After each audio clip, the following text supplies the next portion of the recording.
Welcome to our Can't Keep Silent podcast. We discuss a variety of topics, and although the basis of our discussions are spiritual, we deal with real issues, some controversial, which at some point may apply to all of us in some way, either personally, emotionally, socially, spiritually, culturally, nationally, and even globally. I am your host, Lydia Clark. We are currently in a series called I Overcame It. We will be talking with people who have faced tragic, heartbreaking, or dire circumstances, and God delivered them. This series has a twofold purpose: to encourage others who may be facing the same circumstances and let them know there is hope. If God helped them overcome, He will help you.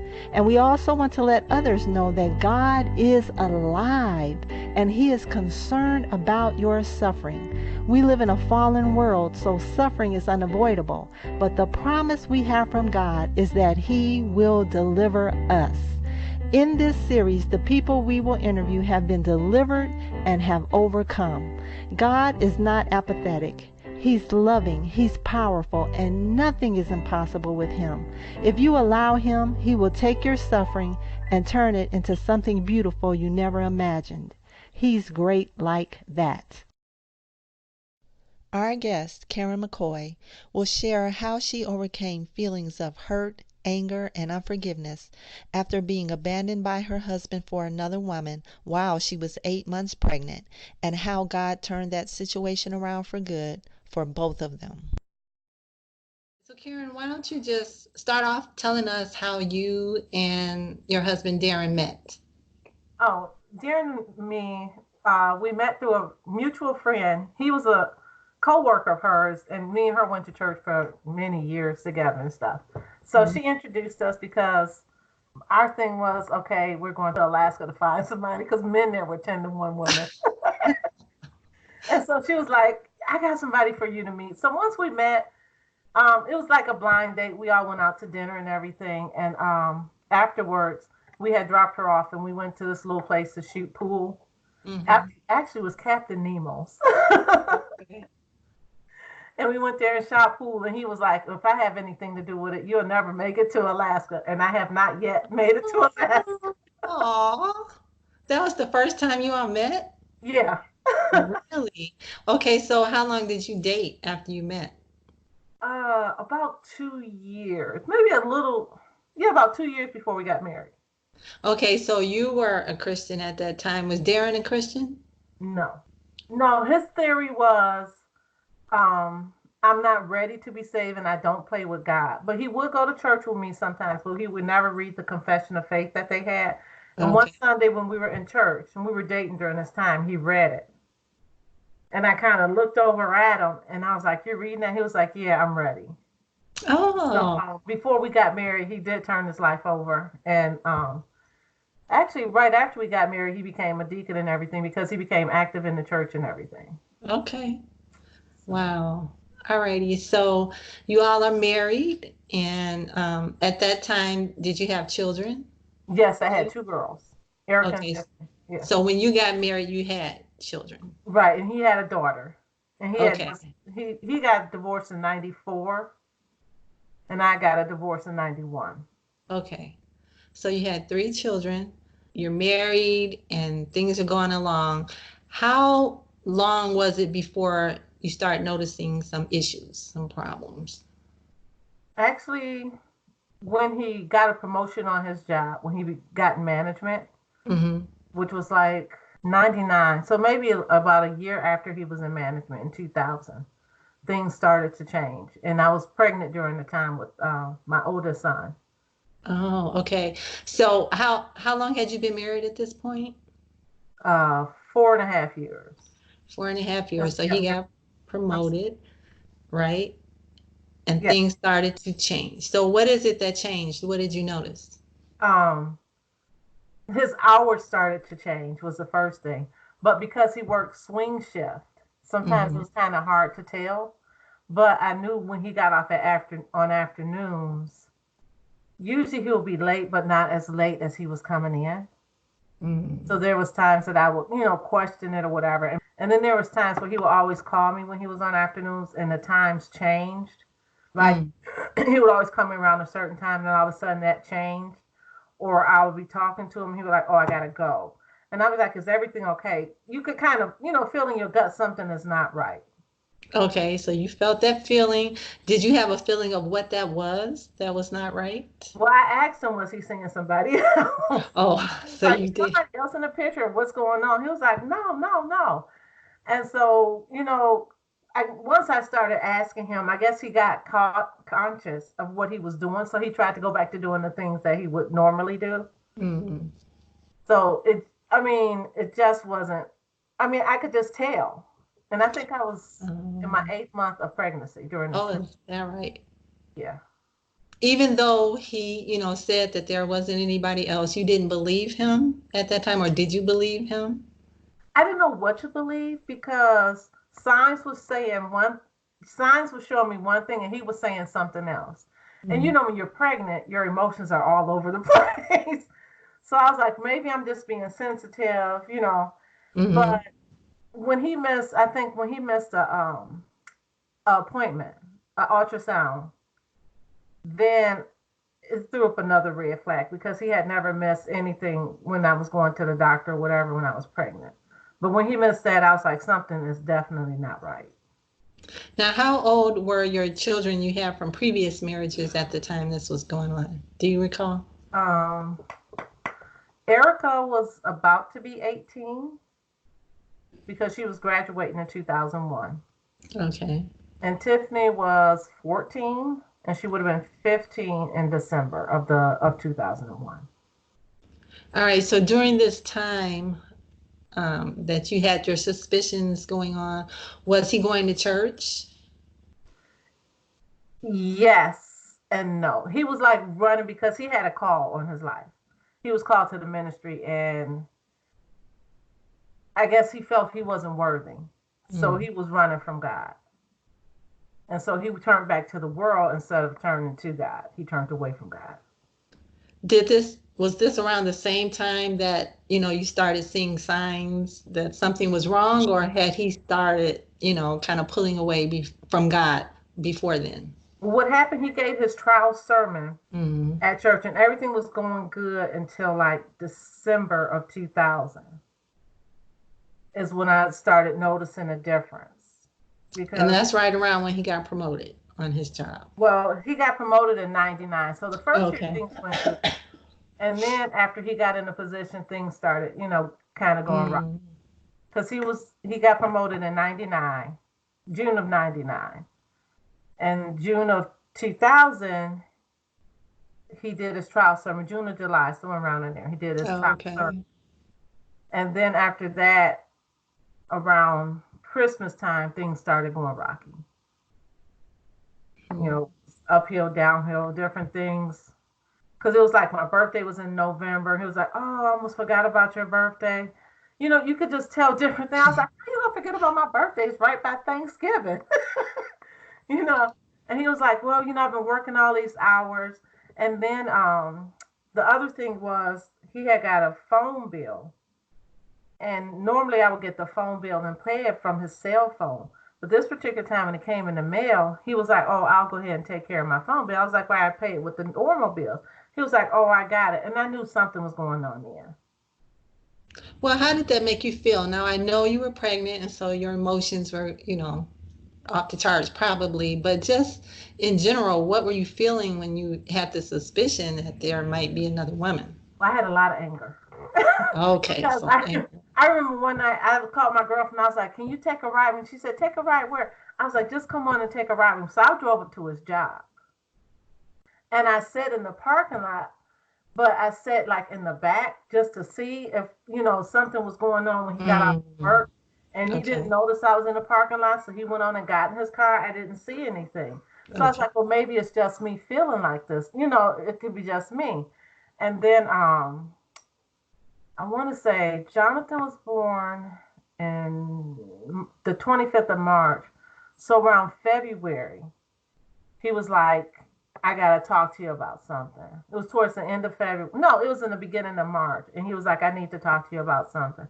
Because my thing was that at this point, I was like, if he's doing something, that's between him and God. Because I didn't have time to keep running behind a grown man. And so I was like, it's time for God to handle it. God can work things out better than I could. Because I was pregnant. I didn't want to do any harm to my child. Angry or getting out there fighting, going crazy with somebody or whatever. So I was like, I had to leave it alone. And I was like, if I keep looking for it, I'm gonna find something. But is that what is that what your anger made you want to do? It made you want to fight? Yeah, it did. Really? And who are you gonna fight? I wanted to fight her and him at the. Oh, both of them. Yeah, I mean, I was ready. I was ready. And my girlfriend, she was like, what are we doing? I was like, just don't worry about it. And she was all in the dark. So I felt kind of bad. But I told her when we left. And she was like, oh my God, you had me out here. I was like, don't worry about it. You're an innocent bystander. But I mean, if I would have saw him, I probably would have busted out some windows or something. I had a crowbar. I had all of that stuff. I had everything lined up. I was that angry. But I didn't find anything. And so I was like, well, if he's doing something, what's done in the dark will come to light. And I had to just, stand and believe that. I was like, God, you wouldn't bring me this far. You wouldn't, have me have another child for this to happen to me. So I started trying to think of everything positive and try to look at it like that. But in March, he said he wanted to talk to me about something.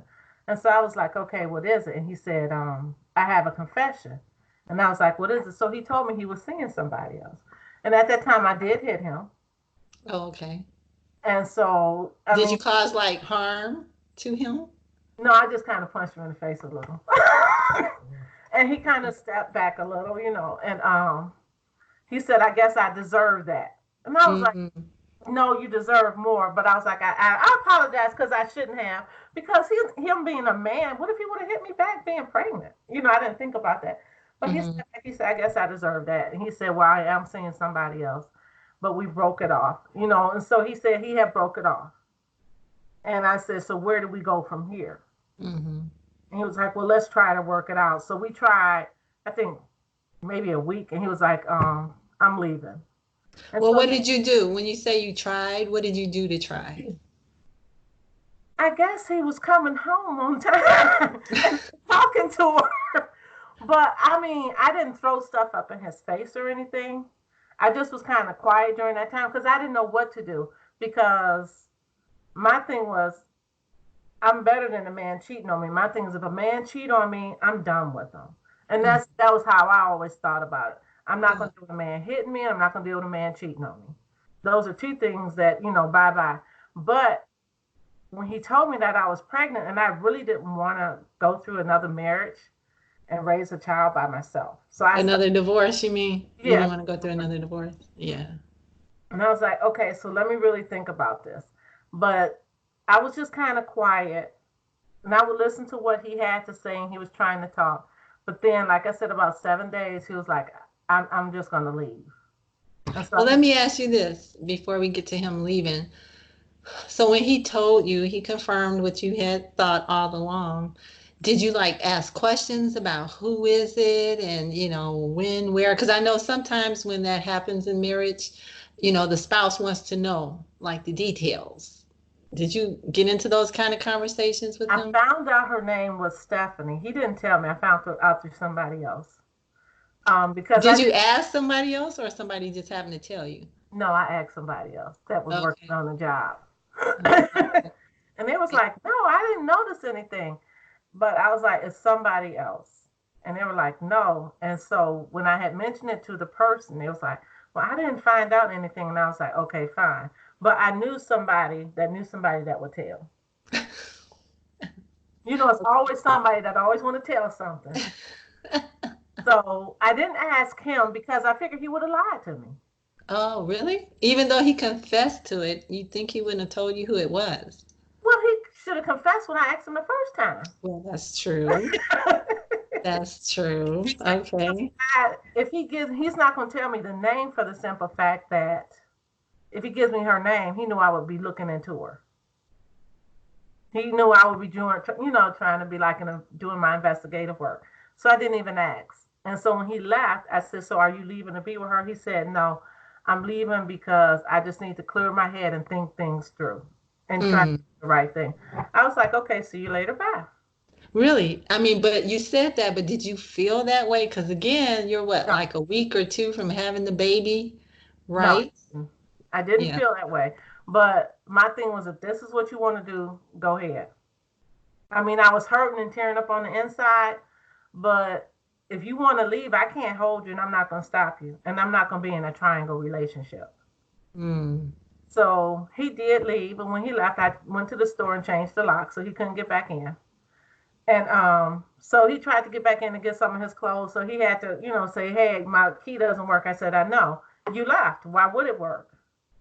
And so he was like, well, can I get some of my clothes? I was like, yeah, when I get home from work. So, of course, I went to the grocery store. I went to the mall.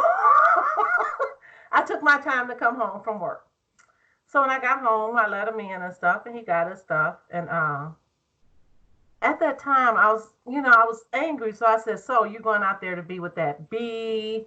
Because I was really upset. He was like, no, I'm staying with a friend. I was like, well, who's a friend? What is her name? He was like, no, it's a guy I'm staying with. I was like, whatever.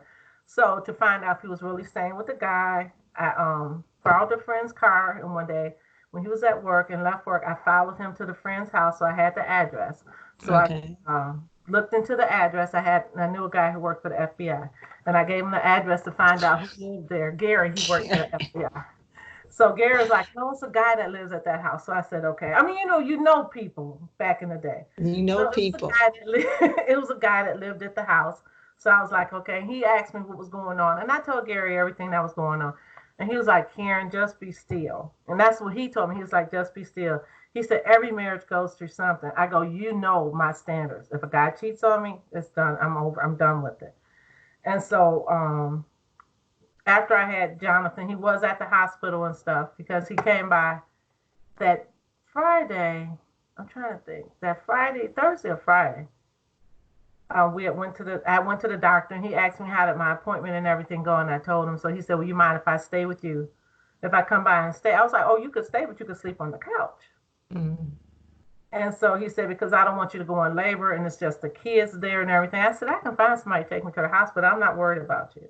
But he was like, no, I want to be there and everything. So after Jonathan was born, he tried to come back home. And I think I let him come back after maybe the third week or something. Mm-hmm. So he was there for a minute, not long. And then he ended up leaving again. And Wow, so Karen. this time I was like, don't come back unless you know what you want to do. And he would, come by and get Jonathan and take him or whatever. So, I mean, at that time, my thing was do what you're doing. And then, But how are you coping? I mean, that's so painful. I would think that's so painful. How did you cope with that? well, we tried to go to counseling at Labor of Love. We started going to counseling. And then I'm listening to a pastor that was giving me worldly counsel. And then I was listening to a pastor that was giving me godly counsel. So I was kind of intertwined. And so the worldly pastor was telling me what you need to do, never let him see you down. Whenever he see you, make sure you dress to the T, make sure you look good and everything else. And what you need to do is go down to the friend of the court, make him pay. And, he was giving me worldly counsel instead of godly counsel. And then we Oh, went to wow. Love, Pastor Hawthorne, and he was giving me godly counseling. He was giving both of us.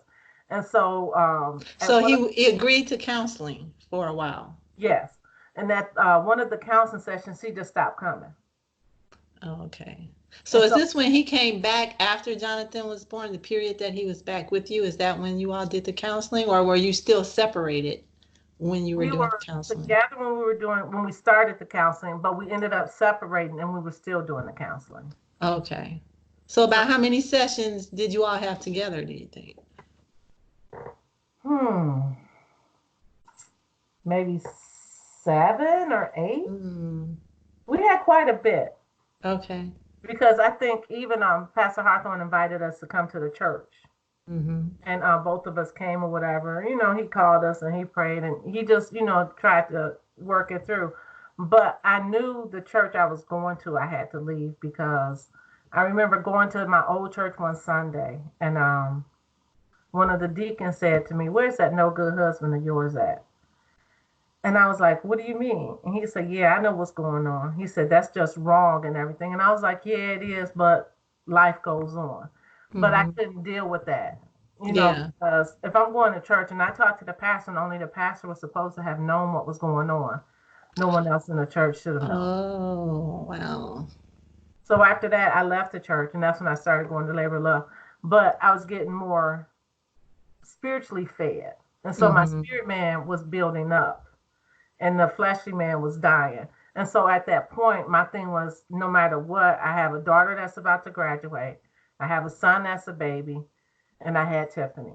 And I was like, I can't worry about what's going on and what he's doing.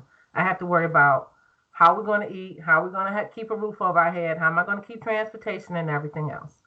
Well, was he not like providing you support for the kids at that In the time? beginning, he wasn't. Oh, like the beginning, how long before he started? Um, if I needed something, I could call and ask, and he may give it to me. But when Erica graduated, she had started working, so she was helping out, um, pay bills in the house and stuff. Tiffany was, uh, she was in school, and I was working two jobs. Oh, I had wow. started working two jobs. With Well, the no, infant? When Jonathan was an infant? Wow. yeah, let me back up a little bit. Well, within Okay. the meantime, in November of 2001, my mom passed. And so my sisters and nobody knew we were separated.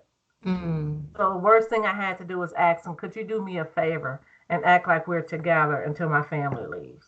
Could you just come back? Really? And oh my God, Karen, so you didn't want your family to know you were No, separated. Why no. not? Because I hate when people throw stuff up in my face. Oh, well, this is that. I knew this. I knew that. He's no good and he's this. And then I have a sister that still held that against him today because we separated. Where the one Mm. sister was like, things happen in the marriage. You got to forgive and forget and look at what's going on now. Where the other sister still held on to the past. I see. So I just didn't want nobody to know. So he agreed to it. And he was like, well, for how many days? I said, it shouldn't matter how many days. You should just do it. And so he did. He agreed to it. But as soon as my sisters left, he left. I mean, because even one time when they were there, my sister was like, well, he can't got off of work awful late. I said, well, he works long hours, and if someone doesn't relieve him or something happens, or 12 hours. She was like, well, that just seems weird. I was like, he was doing it before, so it doesn't seem weird. But I mean, I knew what he was doing. Yeah. So during this time of separation, up to this point, um, I know you were doing counseling, but still, like at home, you have to deal with it. Wow, my husband has left me, and you have these children. How did you deal with those emotions? Did you pray about it? Did you talk to God? Did he talk to you about it? I mean, how are you dealing with that pain? Were you suppressing it and just moving on, or how would you Basically, I was describe it? listening and moving on. Okay. And then I had started praying.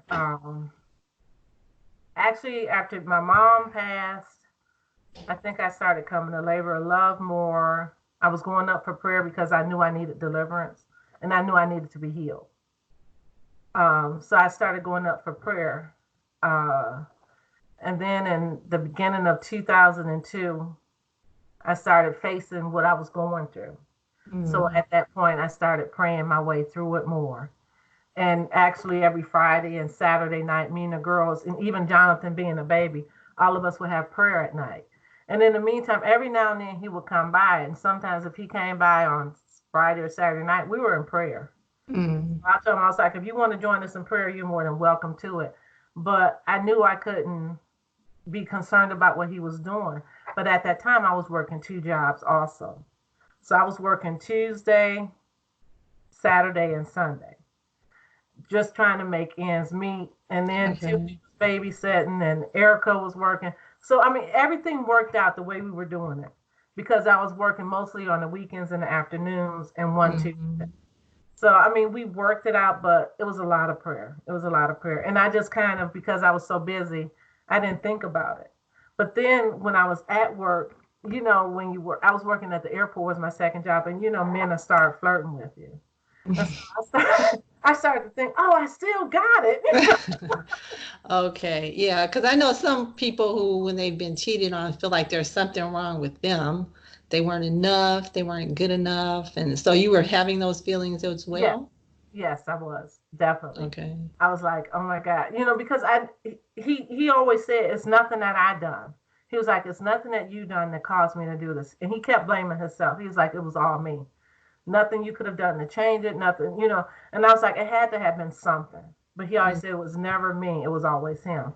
But mm, in my mind, I was like, okay, what did I do? Did I gain weight? I just started going down the list. I done gained weight. I done got too comfortable. You just start thinking of all these different things. But when God started flirting with me at the airport, it built my self confidence up a little, but mhm. it made me feel good. But I'm like, I'm not going to stoop to his level and, flirt back Oh, with these guys or whatever. right. Laugh and joke with them and just keep it moving. And one Mm, guy asked me, he was like, hey, why don't we go out after work? I was like, no, I'm good. I'm going home. I was like, I have a baby at home. I need to get to my child. But I just kept going to church and kept staying focused. I stayed busy and I was taking like between working, taking the kids to rehearsal and working two jobs and Jonathan, I didn't have time to think about much of anything else. And I didn't yes. want to. Yeah. And every time I would talk to the pastor, he would, every now and I'll see him, he'll call me, he'll ask, well, how's everything going? Are you and your husband back together? And I'll be like, no, we're not together yet. He was like, okay, give it 3 more months, give it 4 months, give it 6 months. And so told him one time, I was like, Pastor, I never forget, it was in 2003, because we were So separated how many years now have you been 2 years. separated? We were Two separated. years. Yep. Okay. It was in September 2003. The pastor said to me, he was like, sis, how's everything going? He said, I'm still praying for y'all. I said, Pastor, I said, we are not back together. And he said, well, give it. Normally his thing was 3 months or 6 months. He did this for almost 2 years. And I listened because I just had faith that, God was going to work things out. Because after I started praying, I had to realize that what he was going through, meaning Darren, what he was going through, he was being used by the enemy. And I had to see the attack on him, and it Mm. wasn't himself. Oh, And I I had see. to, see the enemy. I had to see it for what it was, which I'm like, okay, if we took the enemy out the equation, where would he be? He would be at home. And because he had such a great call on him, then I knew that it was the enemy. So I had to believe in God, because even in praying, I was like, Lord, I just want to get a divorce and be done with it and move on with my life. And then I heard God say, no, be still. Mm. And I said, be still. I said, God, I've been still for quite a while. I had to get back, because at this time, when I was working two jobs, the shift bid came out. And when the shift bid came out, I no longer could work two jobs because it didn't work with my Mm. schedule. Oh, okay. And so once that happened, I'm like, okay, Lord, you know, now I don't have a second job, which I was being able to bank money. I was able to bank a check every month. I said, now I'm about to lose this. What's going on? And I kept hearing God say, be still, be still. And I was like, God, I can't be still. I have kids to support, and I went down the whole list with God of, what was going on. I was like, maybe you don't see everything that's going on. And when I went back and Pastor, he asked the question, I was like, yeah, but God worked everything out, because I remember our lights getting shut off, and the neighbor came across the street and she said, here, I want to give you this check. And I said, a check for what? And she said, God told me to give this to you. And it was the exact amount to get my lights put up. What? It was, Wow. because, I'm kind of private. Mm-hmm. And I didn't tell anybody anything, because Yes. my thing is I gotta get a hustle going on. So we would fly to New York, buy stuff from New York, and come back to Michigan. Erica was selling it on a job.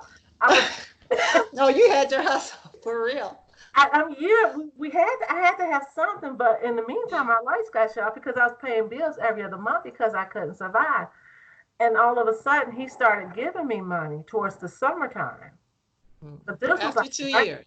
yeah, After 2 years. yep, in 2003. Okay, so for 2 years, it was you and God Yeah, make it, yeah, right?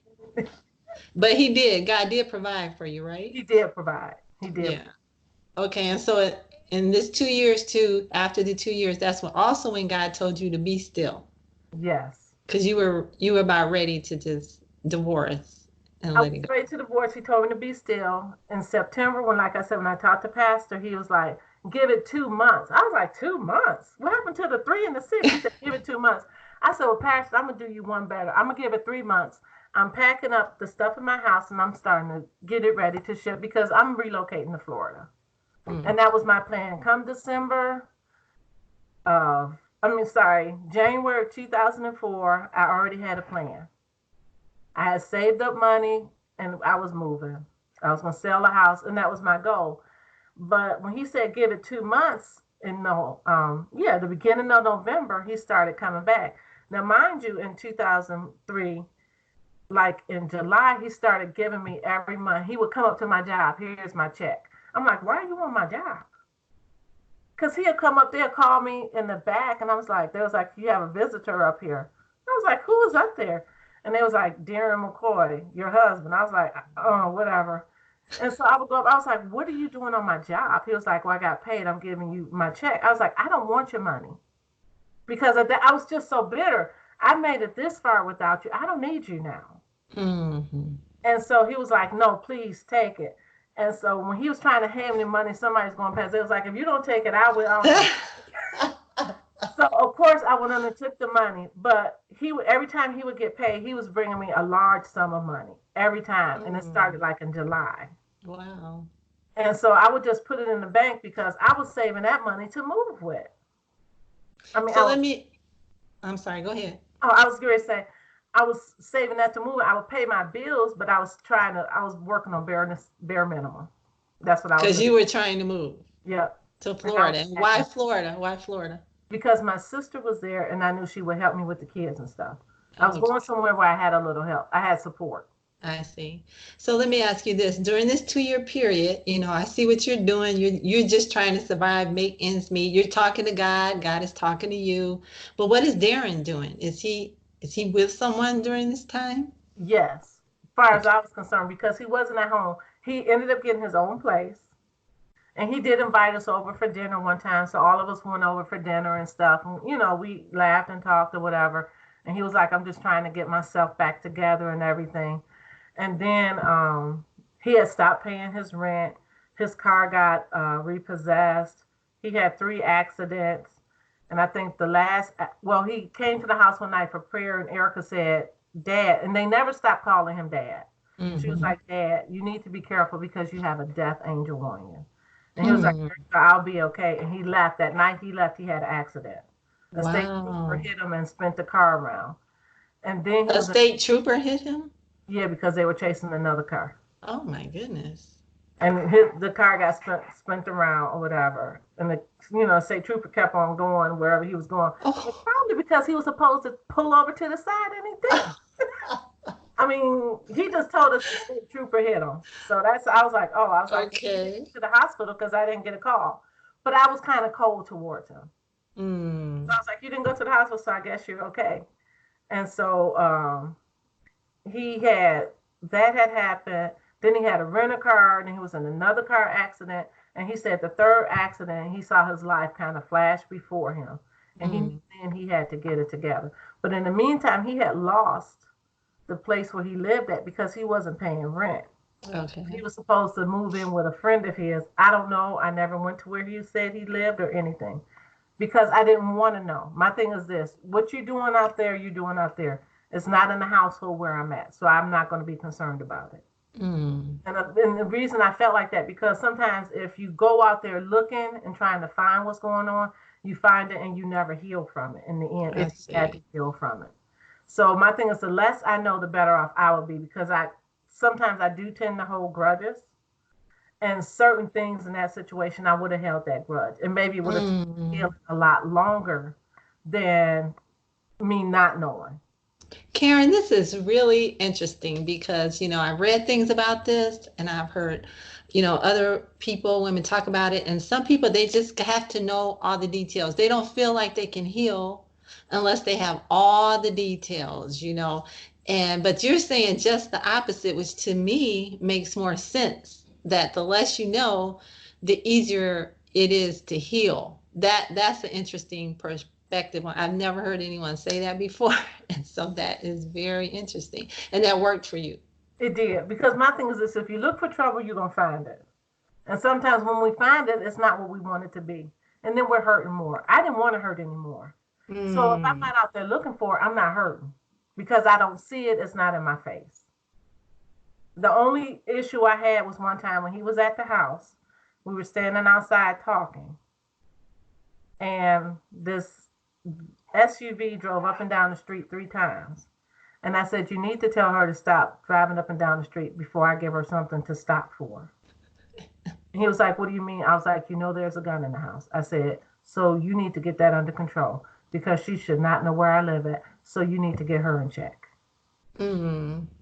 And this was during the time they were going through their breakup and he was trying to come back home. Oh. So she had followed him. So one night I was driving and I saw the same vehicle behind me. So I called my friend Gary. I said, Gary, there's a truck behind me. And I know this is the FBI. Yep. Okay. And so he said, well, what are they doing? He said, are they hitting you? I said, no, they're not. He said, well, drive over to my house. And I said, okay, I will. So I drove over to his house because I didn't know, it was at night. I didn't know if she had somebody in the car with her. I had Jonathan with me. Yeah. So he said, come over to my house. And so I went over to his house and I was like, I'm ready to pull in your driveway now. So he opened the door and came out. Of course, he was strapped and the car went past. He got the license plates and he ran them from the car. It wasn't her vehicle, it was somebody else's vehicle. Oh. So I said, give me the name. So I got the name of the vehicle and I said, Darren, this is who it is. So you need to say to her or her friend, they need to stop following me because this is going to get real ugly real fast. So Darren did know the person that was following you? He knew it was her friend because he knew her. Yeah. Okay. And it was her friend's vehicle. So, I mean, I said, I had everything. He was like, how did you get the name? Don't worry about how I got the name. You need to handle it before it goes ugly real fast. Well, in the meantime, she ended up getting fired from her job. Mm-hmm. And she expected him to take care of her. And at that time, he was trying to come back home.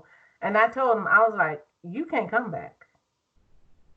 He was like, if I have to sleep in front of your house on the porch or whatever, he said, I'm coming back home. He said, I can't do this any longer. Well, let me ask you this.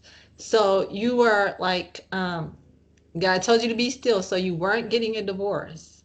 Okay. Right. Right. You wanted to, but God told you not to, just to be still. But then you're like, but you're not coming home either. So what were you thinking was going to happen there? Were you just going to continue to be separated till God said otherwise? Or no, I was going to move. And once I moved, I knew he wasn't going to. My thought was, once I move, I'm on my own God. Okay. And so he kept every day. It was like every day I would get ready to come home from work. I'm like, why is he here? It was like every day he'll when he got off of work, he'll have Jonathan. He started doing everything that he should have been doing in the beginning. Okay. And so, like I told him, I said, I tell you what, we can try for 7 days. I said, but you're sleeping on the couch. We can't do anything. You need to get checked, and I need to see the paperwork. And I said, and I really don't have that feeling like I had for you when we first got married. He said, it doesn't matter. I know it'll come back. He said, if you were really in love with me in the beginning and you waited this long and you didn't divorce me, I know you still love me. He said, I'm going to do whatever I have to do to get my family back. I said, well, buddy, be ready to work. And so I never gave him, he could only get in the house like if one of the kids was at home, because I never gave him a key. And finally, I think it was like after a month or so, I gave him a key to the house. And he never asked. Well, okay. He didn't pressure it or anything. I didn't make him lunch. He didn't touch me. He went to the doctor. He got everything checked. I was like, oh, yeah, everything comes out good. And I just folded up. I was like, you're still sleeping on the couch. I just couldn't. Even when we would sit and talk, I was just still, it was like I was angrier when he came back because that anger had came back up. Okay. And he told me, he said, I know you're angry. He said, but I have to deal with it. He said, I put you through this, so whatever you do, it's my fault. He still blamed himself in the end. Well, that's good. He took responsibility for that. And it's interesting to me that for you, like some women just feel so hurt and so broken. But it sounds like the emotion you felt mostly was just anger. Yeah.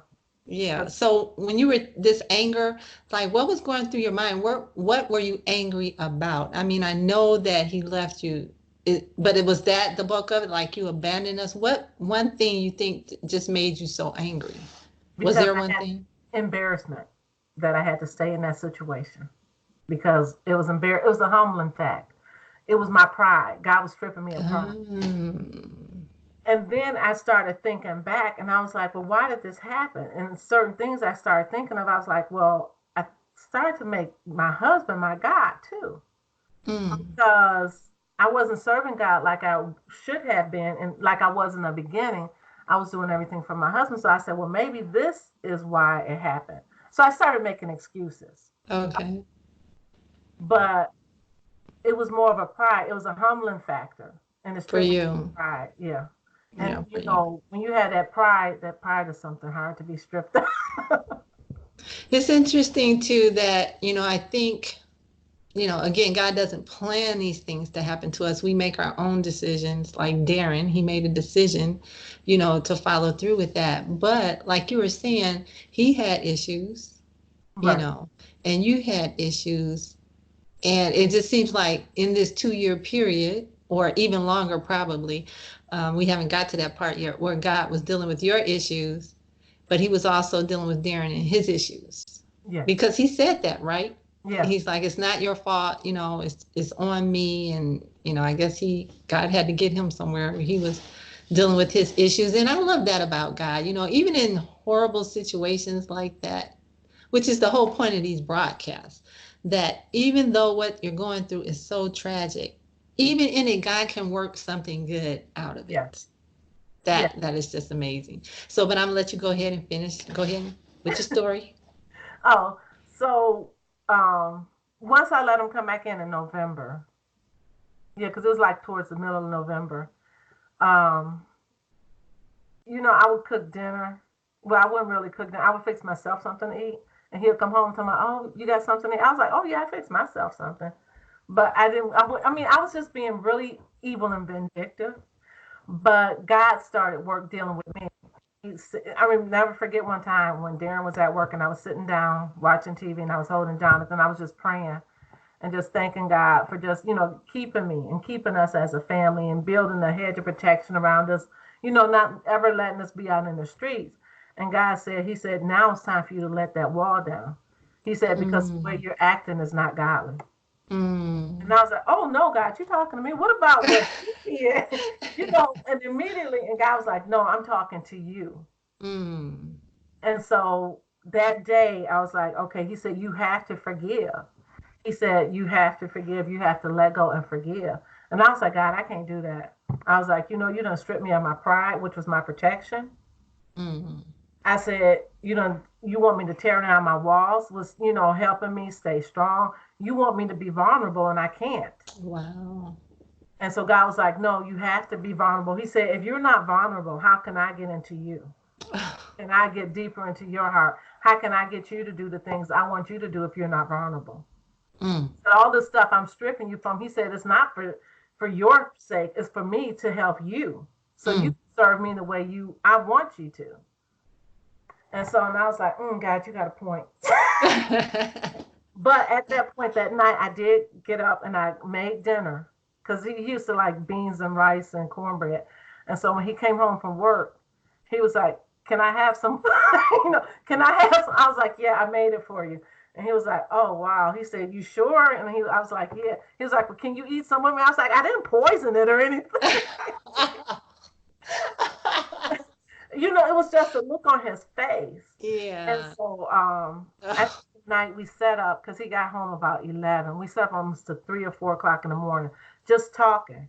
And I was like, right now I got to go take a shower and go to work because I had to be at work at 6 in the morning.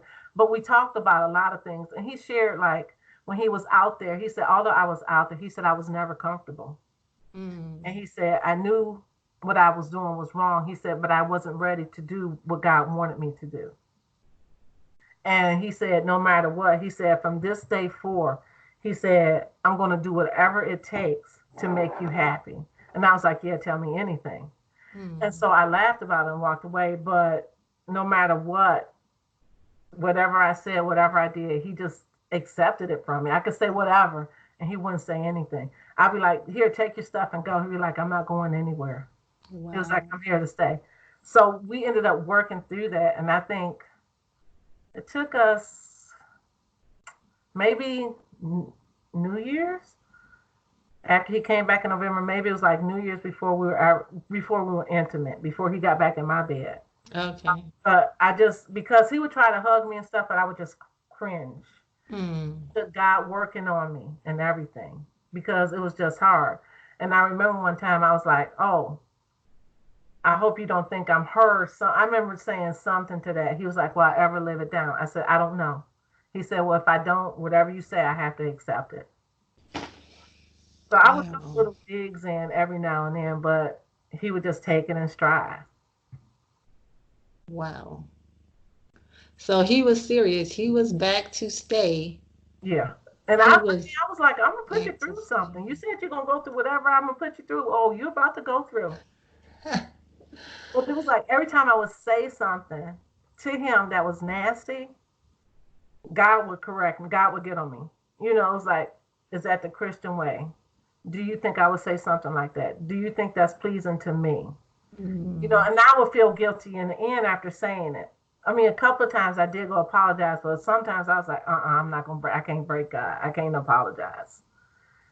Because that was just, you know, I just had to, it was that hardness that I had to feel to, you know, just to feel to make it myself. Yeah. Yes. So did he ever like come out and apologize to you? Actually say, I am sorry? Many times. Okay. Many times. Yeah. Well, when before I let him back, he was apologizing. So during the 2-year period, he didn't try to divorce you either. No. Okay. And you, just because God said it, you didn't divorce him. And I think it's, you know, pretty awesome that he interpreted that as you must still love him. You know, he didn't really know. You were just obeying God, really. I mean, I did love him, but I was like, it was that pride thing. And like I told him, I was like, the only reason I didn't divorce is because God told me not. I told him why I didn't. Yeah. I said, because God told me not to. I said, but my pride told me to divorce you and move on. Next. And that's and he was like, well, I'm happy you didn't. And because he was like, I was out there. And like he kept saying, he said, I was never happy. He said, I knew you were my wife for life. But the reason I left because I couldn't put you through everything that I felt and I was going through. He said, I couldn't stay here with you and seeing somebody else. He said, well, most men, they're cheating and going back home to their wives. He said, I couldn't do that. He said, I respected and love you too much. I was like, if you loved me too much, you wouldn't have done that. You wouldn't have done it. So did he say why he did that? Or did he not know or what? He said that he wasn't ready to accept the call that God had because he turned completely back to the world where he used to drink and party and do all that stuff. He went back to doing all of that. Because this was after his trial sermon. I mean, he was a deacon, and then he was on his way to becoming, you know, a preacher, a minister, and then he was like, oh no, I'm not ready for this. And so he felt the way to deal with that was to go completely the other way. Yeah. So he's back, and you know, you all are living as husband and wife again. So how long did it take to where you feel like you got, like, I don't want to say a normal marriage, but you were over the bitterness, or did you ever get over the bitterness or the anger? I did get over the bitterness. Well, in the meantime, in 2004, we called David Patch Baby because I was on the patch and I ended up pregnant. Okay. And of course, I was like, oh my God, how could this happen? Not again and everything. And so, because I didn't know what I wanted to do at that point. And I think I was going through an abortion course at that time because I had an abortion previous. And I remember telling the ladies that I was pregnant and I really didn't know what. And they were like, well, you're in this, you don't want to have an abortion, you know, and everything. But I didn't know what I was feeling. And I think let me clarify. You were in a post-abortion healing group. Right. You were being healed from the abortion that you had before, and then you got pregnant with this baby. Right. And I started to feel the same way because I was like, oh, is he gonna leave again? I really don't Mm, talk about 3 kids again. And I just yeah. didn't know. So and going through that, I think I was 4 or 6 weeks pregnant before I even told him because he kept asking me, was everything okay? And he asked me a couple of times, was I pregnant? I was like, no. Because at that point I didn't know. And so it Um, was on a Saturday morning and he was like, let's go to breakfast. I was like, no. And he was like, well, I'll get up and cook breakfast. So he got up and cooked breakfast and we were talking and I told him, I said, I'm pregnant. He said, I know. He said, I kept asking you, but you would never tell me. I was like, how did you know? He said, because I just felt it in my spirit. He said, God has given me a second chance to get it right this time. oh, wow, Karen. And I was like, no, God has given me a chance to figure out what I'm going to do. He was like, what do you mean? What are you going to do? I was like, I don't know if I want to go through this. He was like, no. So we had a discussion. He was like, well, you already went through the post abortion. He said, so you've been healed from that. Why do you want to go back to the same thing again? And I said, why? I don't want to go back to the same thing. I said, well, who's to say I'm not going to go back through the same stuff with you again? Wow, that's real. That's And he real was stuff. like, but if you trust God, God brought us back together for a reason. And I said, yeah, he did. And at this point, I still haven't 100% forgave him. I was just going through the motions. Okay. And so, because it was still fresh, I mean, he came back in 2003, ended up pregnant in 2004. David's born in 2005.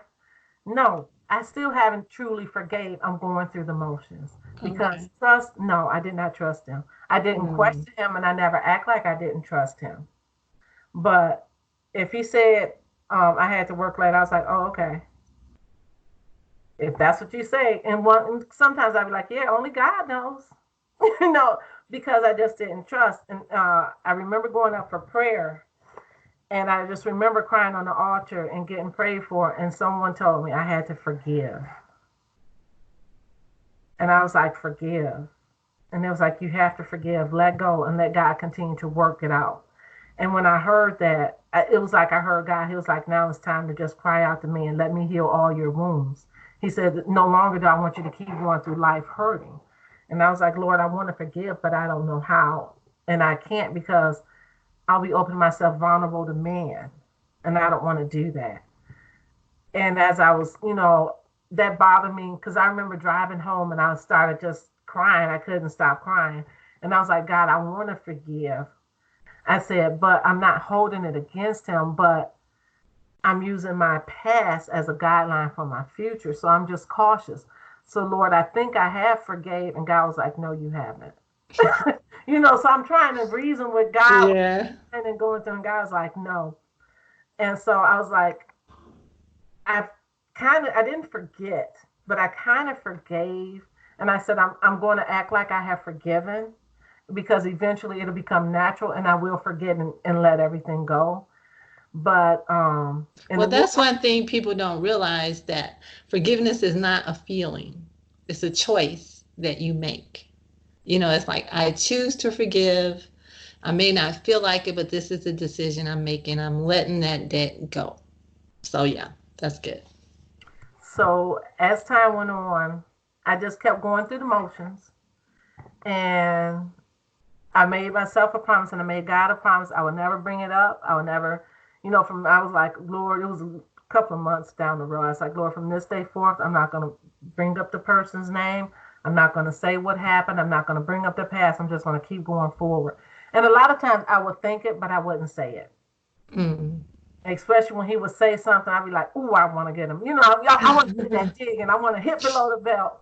But I'd be like, I can't do it. I made God a promise. And eventually I just kind of let it go. And because my thought was I was always going to end up running into her again. That was the feeling I had. I'm going to run into her somewhere again. And I need to always, keep my guard up because I don't know what she's going to do, what she's going to say. So I always had to keep my guard up. And so in 2008, when we relocated and we moved to Pennsylvania, is when I was praying in the house because I was crying out to God, like, Lord, I'm so lonely. I don't have no family.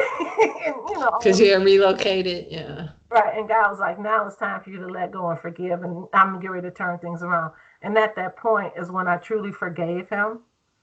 And God was like, now tell him that, his debt is wiped clean with you. You're no longer holding anything to him. So I had made one of his favorite meals. So he was like, oh, I got some fried chicken, some fresh green beans and cornbread. So he was so excited about dinner. He was like, uh-oh, what's going on? And so I said, we need to talk. And so we sat down and we were talking while we were eating dinner. And I told him, I said, I kept saying, I wasn't holding anything against you. I said, but I truly forgave you today. He said, thank you. He said, God told me to come home and ask me to forgive him again. And so when I told him, he said, God had already told me to ask you to forgive him. He said, I knew God was working out something. He said, thank you so much. He said, although you were going through the most, he said, you did a good job. He said, and I appreciate you not throwing stuff up in my face. He said, but please forgive me again. He said, from this day forth, I told you, he said, I'm going to do whatever it takes to make you happy. Wow. And that's what he told my sister that, he told my brother that, my one sister, she was like, well, you shouldn't have never done it, But my other sister was like, okay, I'm going to take you at your word. We'll see. And so from that day until the day he died, whatever, everything was to make me happy, as a family and everything. So our listeners don't know, but Darren did pass away around this time last year, right? Yeah, January the 6th. Suddenly. It was a sudden at work on his job. Yeah. But God really did a work in his life, though, because he became a pastor. Right? Yeah, he was a pastor for 5 years. And you could tell, that he loved God. He really loved God, and he was serious. And I don't know, it's just amazing how he loved you. I know that he went off and did his thing, but he was determined. He went after you like God goes after us. It's like, you can trip, you can fall out, do whatever you're going to do, but I'm not going anywhere. Right. God is like, if we have a rift in our relationship, it's on you, it's not me, because I'm just going to be here. And eventually that's what Darren did. And so it's just great that God turned that situation around for you, because, looking at it, being separated for 2 years, and during that time he's with another woman, that, for some people, that's the deal breaker. It's like no coming back from that. That's where I was at. Worldly, that's where I was at, but God kept telling me to be still. And I had to ask myself, who am I, whose report do you believe? You believe the report of the Lord. And I had to stand on God's word, because even when I switched churches, I was getting fed more. Mm-hmm. And so I was reading more and I was studying more and I was understanding things different. And there's times that I believe God comes in, and sometimes I believe he separates things just to bring them back together. And I believe that's what he did for us. He separated us so he can work on our imperfections. And I'm not saying we were perfect when we got back together, because no one is perfect, but that's right. He worked on the things that we needed to be worked on to become the one that he wanted us to be with each other. Wow. Some women would say, you're crazy, for waiting. And then some people, because this is what some people do, their, relationships break up. And it's like, no matter what, they are just going to hang on in there and believe God for a miracle, regardless. But you had a specific word from God to be still and to wait.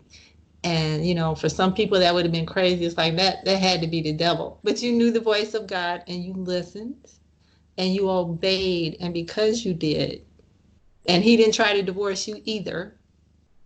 And so that's admirable, Karen. I just want to say I admire you, even though I know it was hard for you, and you had things you had to deal with, and the anger and it took a minute for you to let it go. But that's difficult. That kind of hurt. That's painful. It's difficult. But I just admire you for listening to God, seeking him in the midst of it, doing the best you could to do whatever it was that he was telling you to do. And I want people to know from these broadcasts, again, that when we go through hard stuff like this, God doesn't abandon us. He's not apathetic, but he's there and he's speaking if we just listen and do what he says. He'll get us through it. And to me, I think the end of your marriage, because I know you, was so much better than it was in the beginning. I wasn't there in the beginning, but I'm sure because you both were in ministry, you were both serving together, your family was tight knit, your sons had their dad there, fully there with them. And it's just, I don't know, it's just awesome. And so I love this testimony, just to see what God did in you and your marriage. And I'm so sorry Darren passed, but God knows.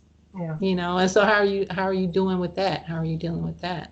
It's hard. There's a lot of times because I'm like, Lord, why did you bring us back together just to take them in the end? But I'm like, okay, I know that, Darren's thing was, when your time is up, your time is up. When your number's called, it's called. And God makes no mistakes. And the thing that I love about God the most is that although me and Darren went through everything, he built me, he made me stronger in him. Where I was weak at before, because I believe that he prepared me for no matter what I can go through. I know the word, the scripture, I know what to stand on. So he created me totally over than what I was when we first got married. Wow. And so I thank God for, the remolding and the reshaping and just pouring more into me in our, latter days of our marriage versus in the beginning. Because if we wouldn't have never went through, I wouldn't have never knew how to get through his death. That's what I was going to say. That would have been a whole different kind of story there. Yeah, I probably still would be sprawled out somewhere. But, I know where he went. I know his love and his passion for God. And I knew where he stood. And he wasn't wavering on God because he knew where God had brought him from. And so I don't care what nobody says. I know he went to heaven because of the life he lived. Mm-hmm. And because of knowing the life he lived and how God blessed him spiritually. So did you ever feel that love Yes. come back for him? You did. Yes. I felt it a lot stronger. The only thing I missed from before is that we used to travel a lot when we first got married, and we didn't travel as much, but we had the boys where I was going to say, you had young children. Yeah, we still spent a lot of time, but the love was there. It was definitely there. Yeah, and it was a lot better. Like I said, it was a lot better. We had a better understanding.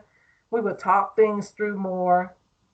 And there was times we would get upset, but we'd be like, you know what? We need to talk about it. We wouldn't argue. We wouldn't hold grudge. Because when we would get mad at each other, we wouldn't talk for a couple of days. Mm-hmm. But, once we got back together, we would talk about it.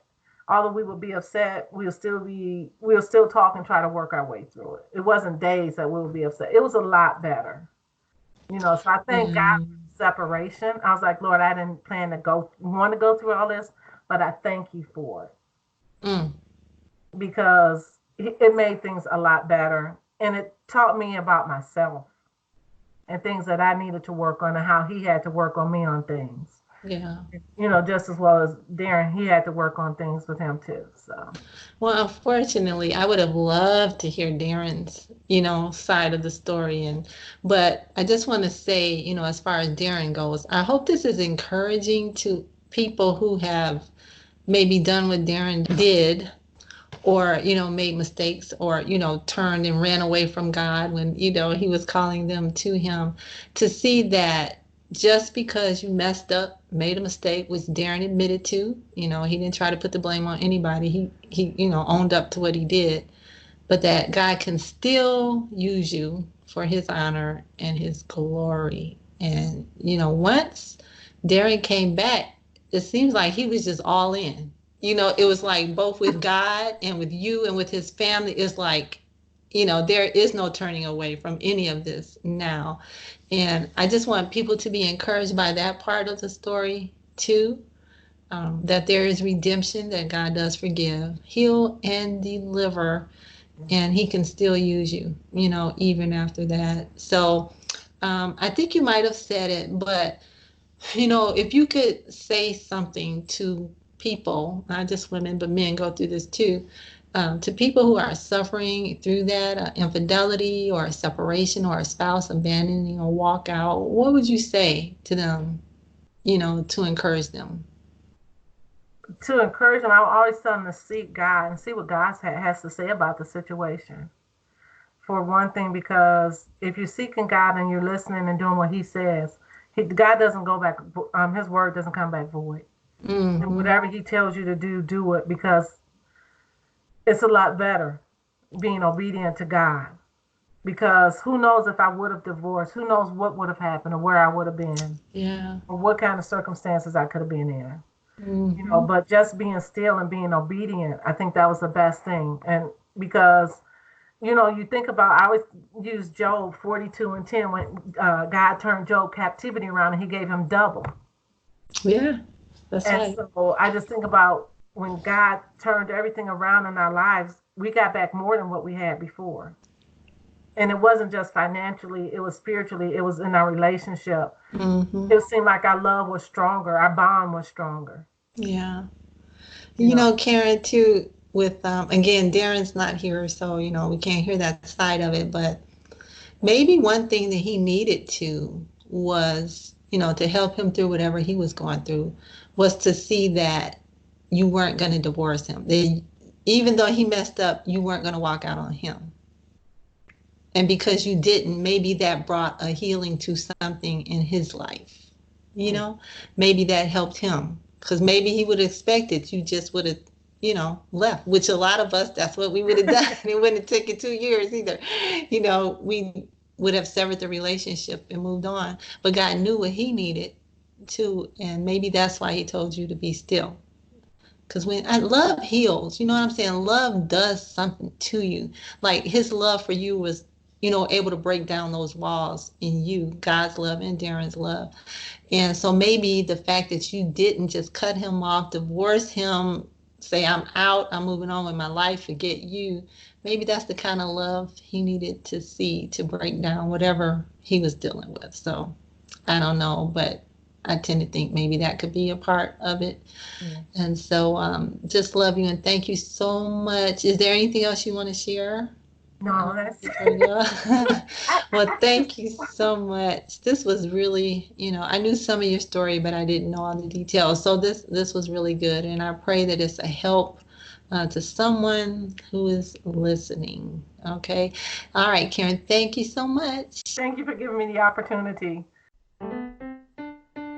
Ecclesiastes 4:7 says the end of a thing is better than the beginning, and the rest of the verse talks about patience. You may be facing a hard situation, but know this: if it is not better, it is not the end. Just be patient. Romans 8:28 says, and we know that all things work together for good to them that love God, to them who are the called according to His purpose. I know that God has a calling on your life, and if you love Him, He will work all things together for your good. If you know someone who is struggling as a result of tragedy, please share this recording with them. I believe it will instill hope and faith in God for victory over their circumstances. Always remember that God loves you and you are His heart. Only He can turn the tests in your life into testimonies. Just open your heart to Him and allow Jesus to become Lord of your life. He will make you an overcomer too. Thank you for listening to Can't Keep Silent in this installment in our series. Please leave a comment or send us an email at lydia@can'tkeepsilent.com or visit us on Facebook at Can't Keep Silent.